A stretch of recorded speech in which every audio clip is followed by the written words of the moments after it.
Сојузот на синдикати на Македонија го повика премиерот Христијан Мицкоски на средба во работничкиот дом во понеделник, со цел да се потпише колективниот договор за зголемување на платите од 40%, но и да се договорат растот на минималната и на сите останати плати.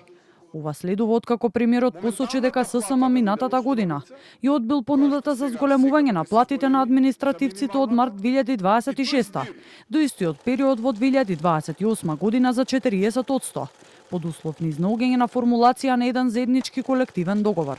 Председателот на синдикатот Трендафилов, посочувајќи дека на работниците им е потребно зголемување сега, а не за неколку години, од понеделник најавува и блокаде на институции, а првин удар, како што вели, ќе бидат пратениците. Во понеделник, во 9 часот, да дојде во ССМ, да се потпише колективниот договор со кој ги зголемува платите на сите вработени за 40%, како што пишува во соопштението на. И исто така, наместо во 2028 година да зголеми минималната плата од февруари месец 2026 година. Го чекам. Веројатноста е наредната недела да дојдат со автобуси пешки, како што доаѓаат најголем дел од работниците, како што доаѓаат работниците без права на патни трошоци како пратениците. Премиерот, иако не прецизираше дали ќе замине во работничкиот дом, вели дека останува на ставот дека е потребен нов колективен договор за тие вработени за кои се уште нема.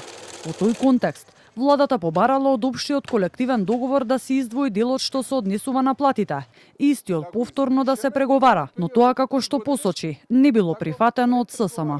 Доволен период имаме од 3 години да постигнеме договор. А во меѓувреме имаме колективен договор. Имаме 95% од вработените кои што се дел од одговорностите на владата која што е работодавач, и со тоа владата со своите вработени си ги регулирала односите до 2028. И со тоа ние сме завршили. Значи остануваат сега уште овие 7000 и околу 787, ако не се лажам, вкупно на број вработени од вкупната државна администрација. Еве, ова не сакаше да го потпише ССМ. Во меѓувреме од ССМ како следен чекор доколку не се изнајде решение, најавуваат и генерален штрајк во јавниот и приватниот сектор. Според Трендафилов, синдикатот и законот во овој случај ги штити работниците, а ќе бидат определени само нужни работи како здравствени и безбедносни услуги, кои ќе се извршуваат во текот на 24-часовниот штрајк.